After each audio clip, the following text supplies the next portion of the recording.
Hello everyone, my name is Tali Allen and the School of Arts and Social Sciences Liaison Librarian, and today we're going to go through a few tips and tricks for your scoping review assessment. Some of the content you may already know, but I think it's important to go over it again to make sure you get the search really good for that assessment that you've got coming up. So I'm just going to start off. The very first thing we're going to talk about is planning your search, so your search strategy.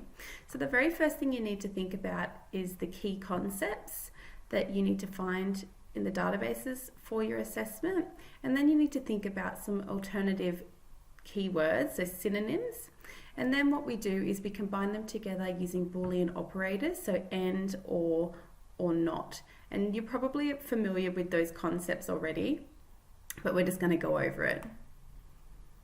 So these are the Boolean operators. So you group your terms together using and, or not. And so the first one you can see here is and, so sustainable tourism and poverty alleviation.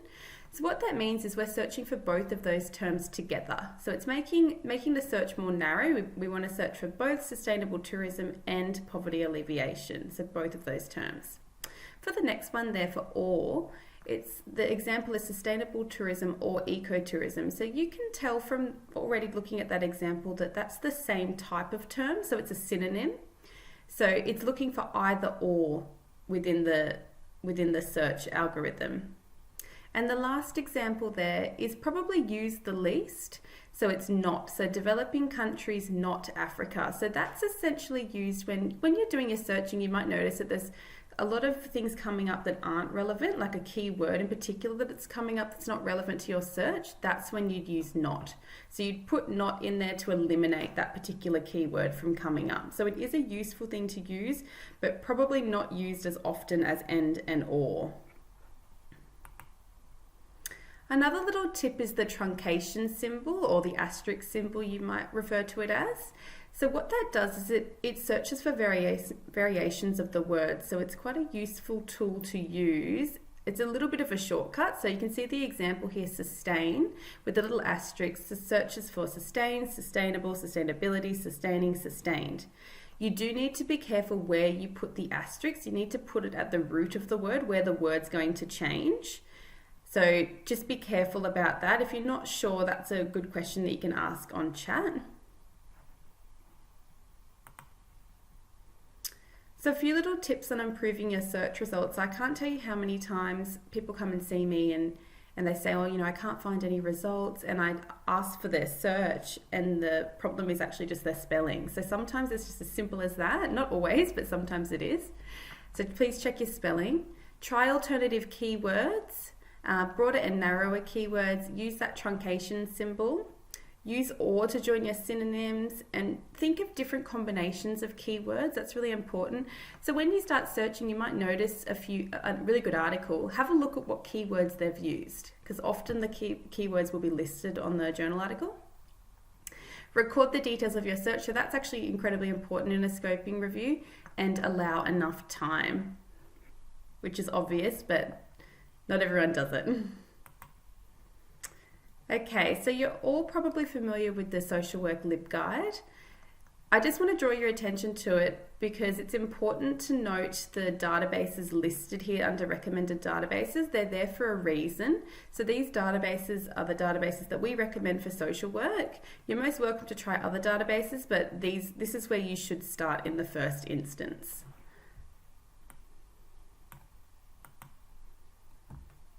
So this is just an example of various different keyword combinations. So we're looking for the term child protection. So at the top there you can see there's different ways of putting the word, saying the word child. So we've got child or young person or minor or infant or adolescent or teenager or youth or girl or boy. So that's a very broad way of talking about a child.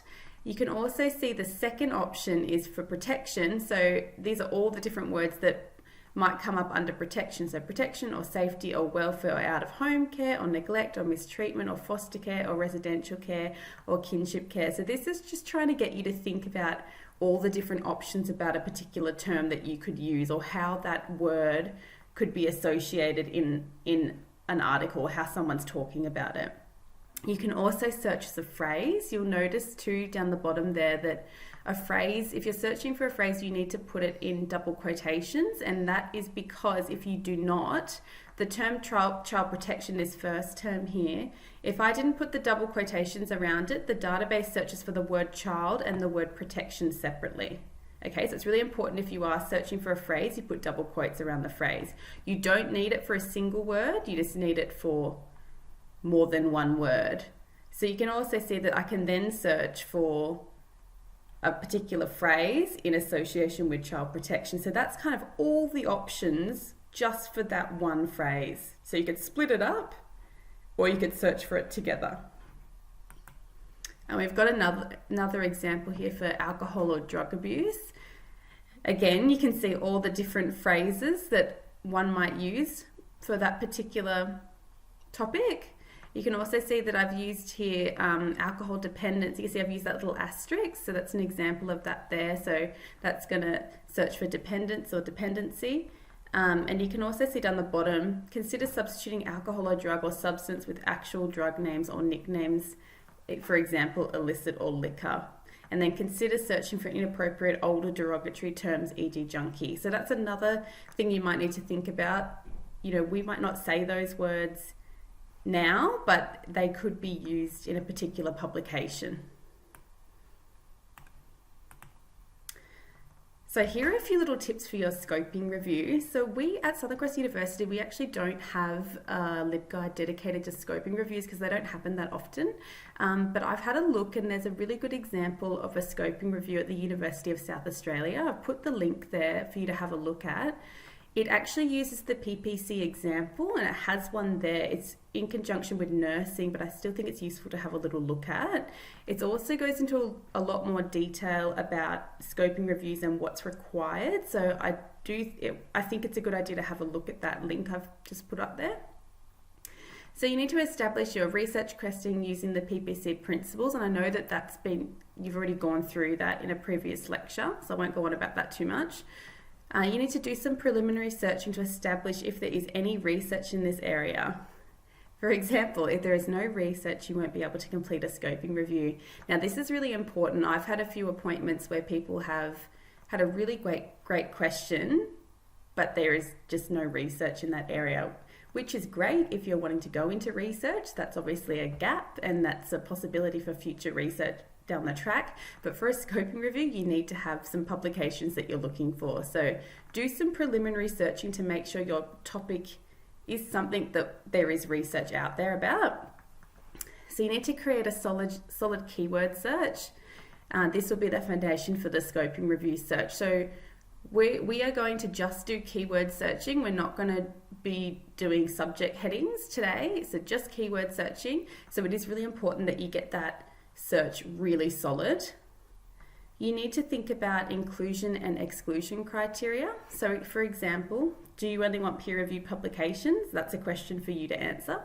Do you want to filter on the year? What year period do you want to filter on? And do you only want Australian research or do you want worldwide research? These are things you need to start thinking about, so that's part of the process. And only you can really answer that question. You're the expert about the particular topic that you're looking for.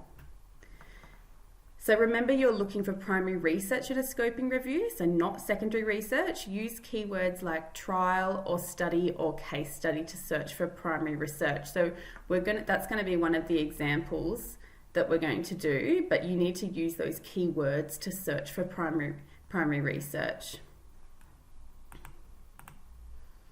So I've just mocked up an example question.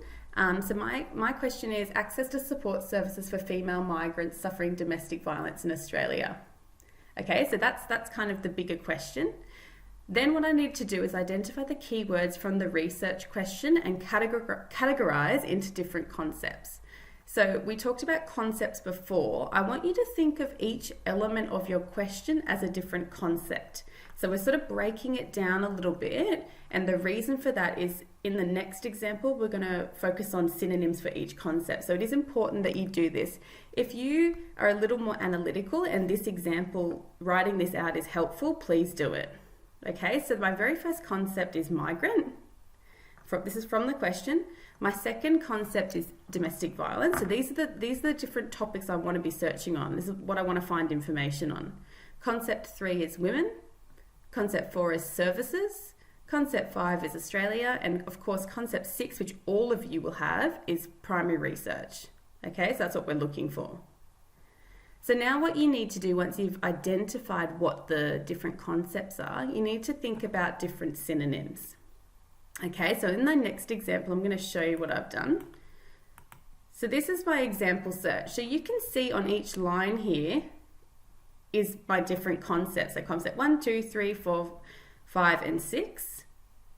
And all I've done is I've elaborated on each concept. So I've created different synonyms. Okay, so I've got migrant with an asterisk, I've got immigrant or asylum seeker or refugee. So that's the same, they're just synonyms of the word migrant.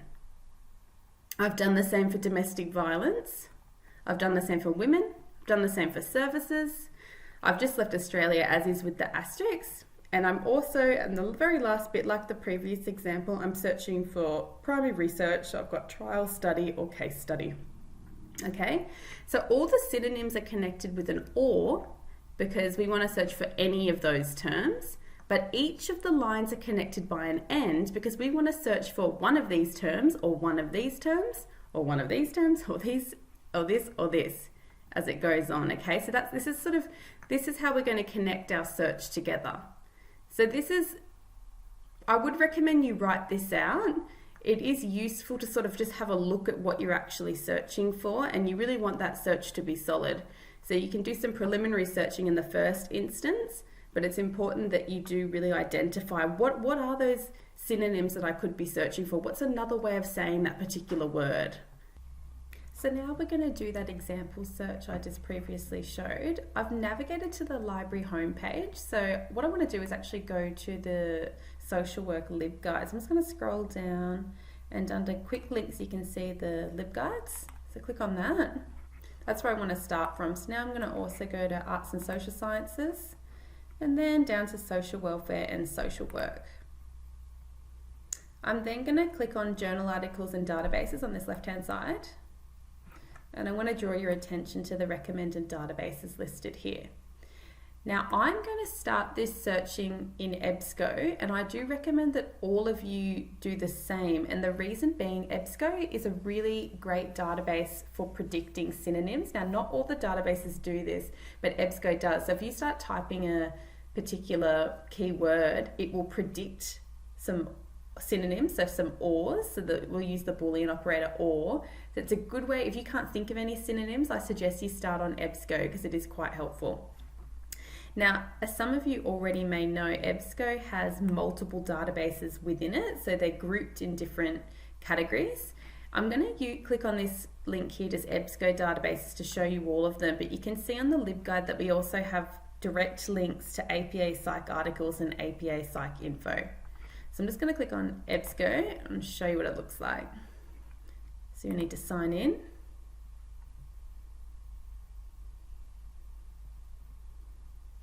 Okay, so these are all the databases within EBSCO. So you can see there's a lot of databases here. When you're doing a scoping review, each database is counted as one single database. So Academic Search Premier is one database, okay? APA Psych Info is another database. So you could theoretically do the majority of your searching within EBSCO, and I'm going to show you how you can quickly move between each database. To start with, I'm going to start on Academic Search Premier. So I'm just going to tick that box and press continue. And this is the first screen that you'll see. So what we're going to do is each concept is going to go into a different line on this search box. I'm just going to copy and paste my examples over. So you can see that I've added all my keywords into these fields. Similar to the slide, it's actually exactly the same, it just looks a little bit different. So each concept is on a new line. Okay, it's connected by an and, just like we had before. This is just how it looks on the database. So every concept is on a new line. Now, what I was saying before about particular keyword sort of suggestions. So I can just add a new box here by clicking on this plus sign. If I wanted to just demonstrate that example, so if I put in domestic violence, see here how it starts bringing up suggestions. So that's what I was talking about. Now you do need to be, if you do click on that example, you do need to make sure you put the double quotes around a phrase. It doesn't do that for you, okay? So you do need to make sure you do that. So I'm just going to take that away because I've already got it listed. So we've got the search here. We're looking for primary research. We've got all our keywords. We think it's a really good search. So now we just need to press search and see what we get. So we're searching within Academic Search Premier. So click on search. It's thinking. Okay, so we've got 21 results. That's quite a good search. It's not a lot of results coming up. So have a look through here. Now, I haven't applied any inclusion criteria. All right, so this is the very first step. You need to document this up. So step 1, I've searched within Academic Search Premier. I've used my particular keywords that I think are really good. Now you need to think about, so you need to record that there were 21 results. Now you need to think about what is the inclusion criteria. So your job is to think about that particular inclusion criteria or exclusion criteria, so what will be not usable, and then apply it. So I have decided for my search, which I stated previously, that I will be looking for peer-reviewed literature, and I will also be filtering on the year. So I only want to look at the last 10 years. So I want to filter from 2010 to 2020. So I'm going to go down on this left-hand side. I'm going to click on Scholarly Journals Peer Reviewed.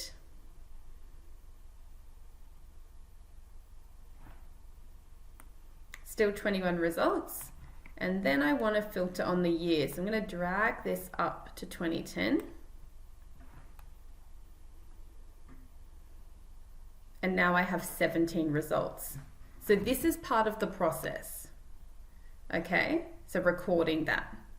So that's it, that's an inclusion criteria.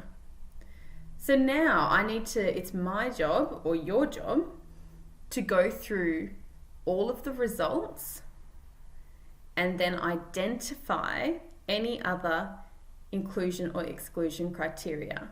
So whilst this search may be solid, it's never perfect, because like any piece of technology, it isn't perfect. There are going to be articles that come up that aren't relevant, okay? And you need to identify them and exclude them. You need to state why you've excluded them. What's the criteria that you've excluded it for? Is it because for my topic, it might be talking about women abusing men in Australia? Well, that's not what I'm looking for information on. I'm looking for women being abused. Okay, so that would be an exclusion criteria if something like that was coming up. So you need to go through that. So whilst we've searched on Academic Search Premier, I'm going to show you how you can search between databases within EBSCO. So what all you need to do, so we've got the search active here. If we go up and click on this little button here, choose databases, it's quite useful because we can search within a different database. So I want you to untick Academic Search Premier. And we're going to tick another relevant database within EBSCO. So APA Psych articles and APA Psych info are both suggested on the Social Work LibGuide. So I would recommend trying both of these. So that would be one database and then your second database. So we're going to try APA Psych articles. So tick that box and then press OK. So your keywords will stay here because you've done the search. But now we can go and do a second search. So we can press search up here. I do want to draw your attention to down the bottom here. So on this first initial search page, you can apply your inclusion criteria straight away, but you shouldn't do that because we do want to see what comes up initially and then apply your inclusion criteria, like peer reviewed, for example. But there are a few things I do want to draw your attention to. So if you are searching for a particular age group, some of the databases allow you to search within that age group on this front page, but not all of them do within EBSCO.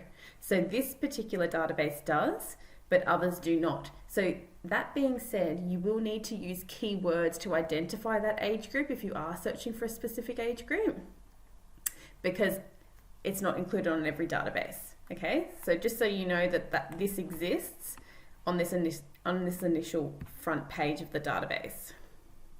So I'm going to press search for APA psych articles, and let's see what we get.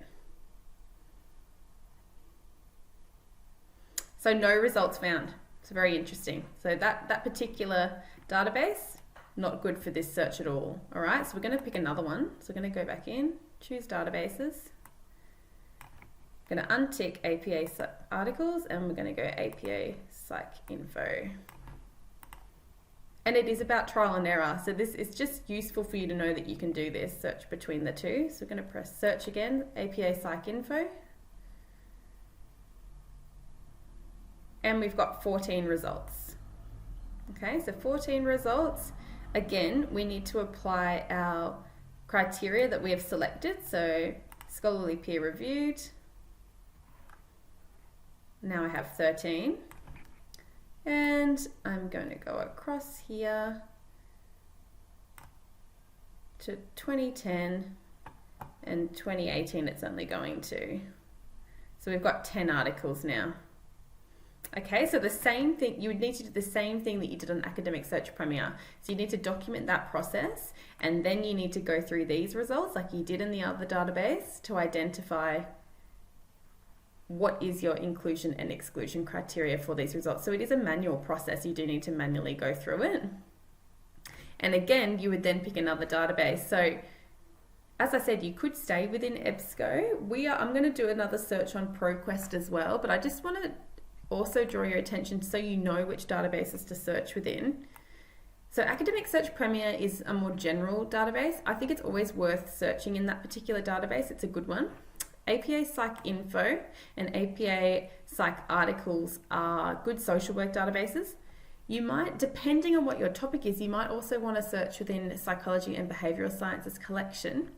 And also depending on your topic, so for example, if your topic's maybe about disability or something like that, or mental health as well, you may want to search within some of the more medical databases, so Medline and CINAHL Plus with full text. Okay, so just so you're familiar with that, and it does depend on your topic. And if you're not sure, that's something I can help with, so you can make an appointment with me.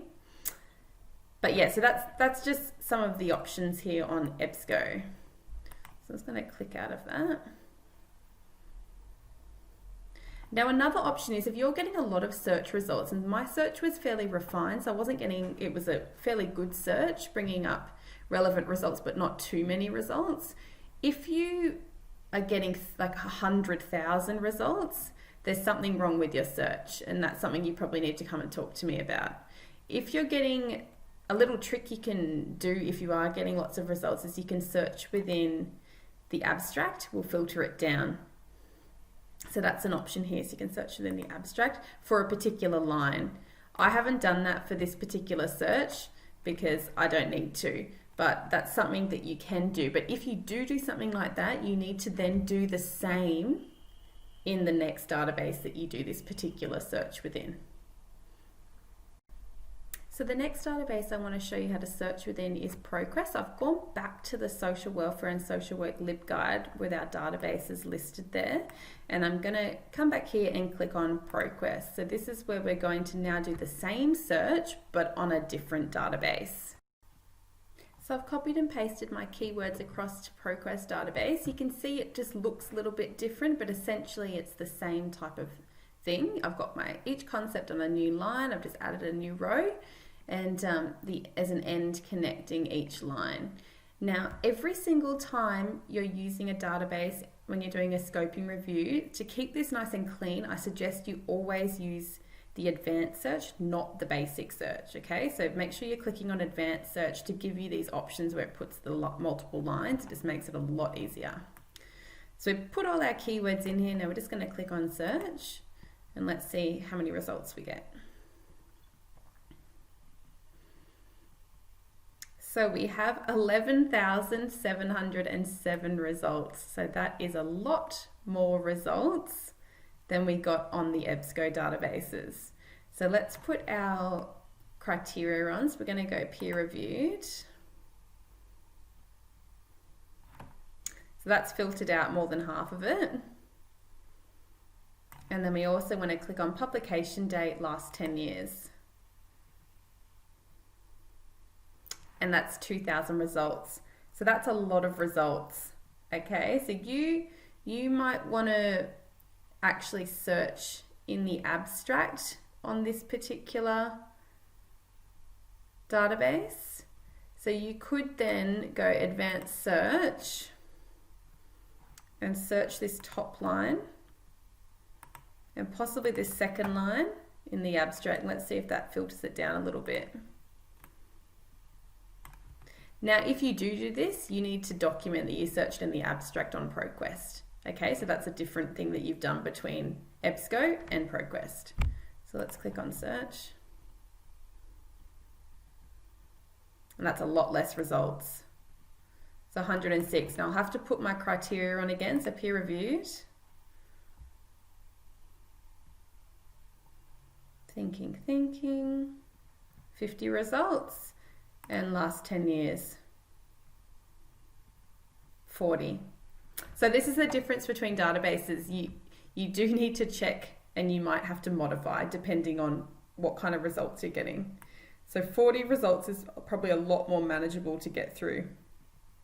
Okay, so that's just an example of the differences across the databases. So I'm not sure how many databases you've been told to search across, but already we've searched, I think, we searched across 4. One of them didn't work at all, so 3.